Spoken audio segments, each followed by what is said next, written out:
Merci mingi ndenge bolandaka biso toujours naye lisusu lelo po ete tobeta lisolo na po etali avancement ya ekolo na biso ndenge boyebi mboka na biso eza na situation moko malamu te. Alors par rapport à cela ndenge toza kolanda na banews pauvreté ekomi makasi, banzala eleki na Congo, bato baza na misala te, bagrève kotoyo. Donc à venir il y a tout un peuple ekomi un peu na situation moko oyo biso nyonso toza comprendre te. Et puis d'autre part tozomona ndenge makambo eza koleka kuna na Beni, bato baza kokufa ebele.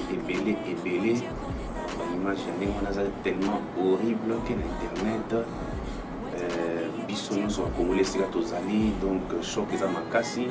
esengeli totelema tosala mwa geste, action, contribution même ya maloba pour que changement esalama na kati na mboka na biso.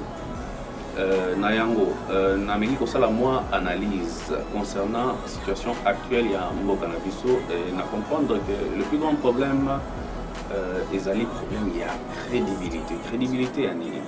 Crédibilité d'abord à la veille ya ba échéance électorale ba parti nyonso oyo fozala ba force nyonso fozala partie prenante na ba élection baza na crédibilité, bazo croire na bato oyo basengeli baorganiser ba élection wana te. Donc eza crise ya crédibilité. C'est ninde faut esala organiser élection, mais biso nyonso toyebi ke soki seni esali na situation ndenge ezali sikoyo, possibilité ya tricherie eza monene. Et puis non seulement cela, ata seni ba réformer yango soki kaka pouvoir oyo ndenge ezaleli kaka ndenge toza komona wana, possibilité ya tricherie, ya contestation ya ba résultat ya élection ezali makasi.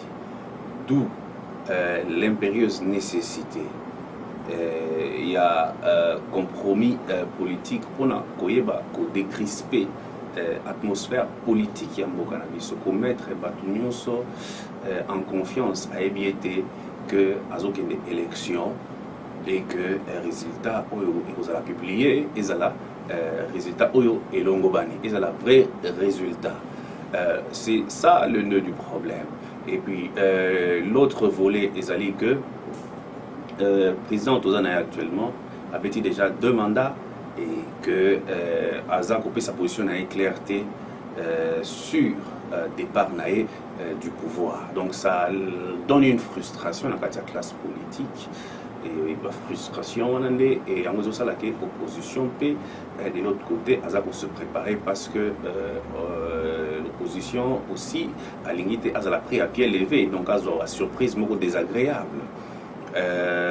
Donc nous ne voulons pas que Motoaza tête en boka mikoloyo à ça glissement parce que et cause à la violation de la constitution zali mibeko ya mboka na biso et tokolinga te que motomoko ngonga oyo a violé constitution. Donc yango wana tozali kobunda pour que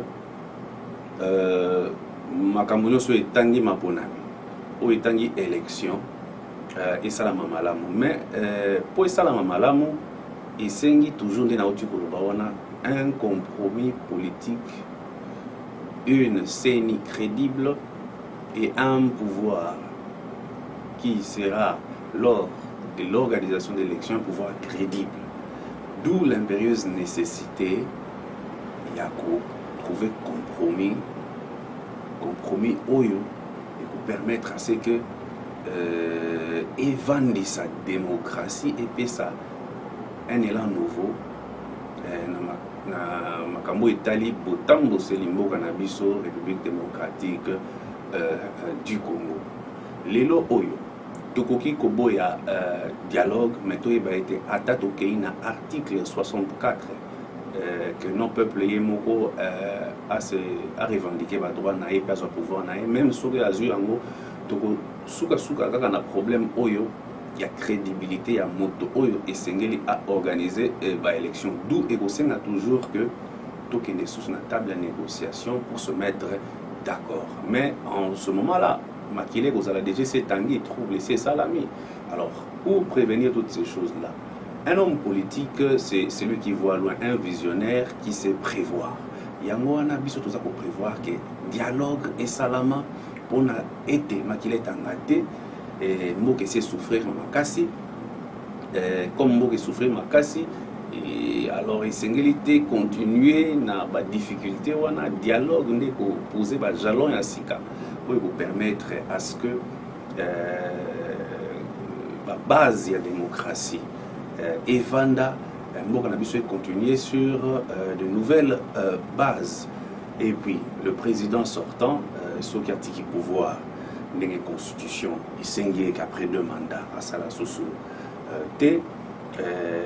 à cause de statut et ancien président et pour garantir toutes ces choses là ce qui est sonorité et cause là comment donc être politique c'est aussi savoir prévoir et puis par rapport il y a l'élection de l'Union il y a l'article 73 il y a constitution où ils allaient Kolobela Makambo Etali président de la République ce qui mandat na yesili mais naka otuzali nango muto ça avait été déjà des mandats donc à propos ça l'intérim il y a yemoko les sous-soutés donc il faudra à comprendre que ils ont tous en situation moko oyo que ils ont makambo ou ils ont prévu na kati ya constitution te que muto ça avait dit 2 mandats et que l'élection ce qui est salamité qu'est-ce qu'il doit y avoir et puis avec un Sénat où il y a déjà paix et ça déjà na kati ya glissement donc ils allaient kamoko ils ont prévu na kati ya constitution d'où ils ont toujours là trouver compromis sur comment faire avancer Makambo. On peut trouver compromis sans violer la constitution, c'est possible. Wanande Moussala yaba politicien, sur les politiciens a ébi que des dialogues, qu'on trouver compromis sans violer la constitution, alors atika Moussala politique. Akenda ata olona ba loso bangu ba bilo Moussala les ébélés. Moussala la politique c'est que devant les crises, il faut cogiter. Devant les crises, il faut réfléchir et trouver des solutions même sans casse. C'est ça. So moni moto comme non, il faut devant les problèmes pour trouver la raison. Oh boy, na bokende na kolobate. Non mais kokende na dialogue et kolobate kokende ndima mambo nyonso. Alors à partir ngonga o nde biso mo bana mboka il faut to comprendre déjà nani aza vrai politicien nani aza vrai politicien te nani aza vrai dirigeant nani aza vrai dirigeant te na fingi moto te mais moto ye mona bizaleli na ye azolakisa ce qui est le reflet ya moto na ye biso to lobaki déjà dialogue depuis kala toza toujours na ligne ya dialogue wana toza ko continuer toza ko kende donc il faut savoir distinguer l'essentiel à des futilités ils ont la frustration politicienne ils ont na intérêt monté à la population mais l'essentiel pour notre peuple ils allaient trouver la voie vers les élections crédibles et la voie vers les élections crédibles les années schéma et dialogue et pas n'importe quel dialogue biso to lobi toujours dialogue donc selon l'accord cadre d'Addis Abeba et l'accompagnement de la communauté internationale et suivant notamment bien entendu la résolution 2277 parce qu'il y en a 2098 2211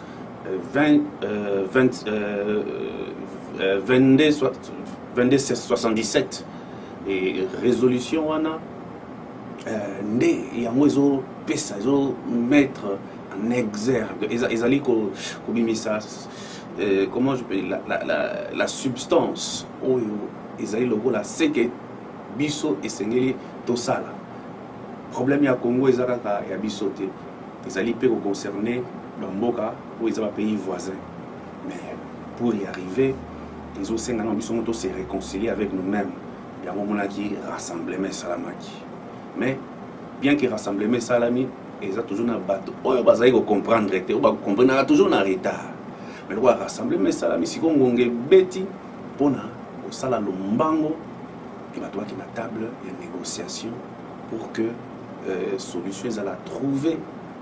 Et c'est possible. Moi, je pense que même à dans une journée, une semaine, dialogue au négo salama, paix et zili. Paix, ma solution applicable. Donc, pour la solution, oyo, c'est des motos nyonso à appliquer à mon paix, au monde en paix, de Rokende, Liboso. Donc, yango wana, nakanisi lelo nagoloba mingi penzate, nakanisi bisomo bana mboka. Toyebi esike ko na biso euti depuis 1997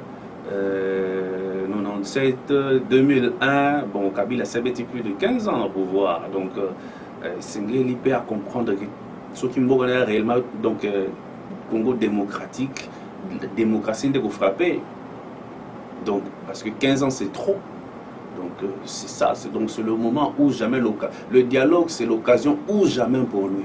Parce que soit qu'il y a un dialogue,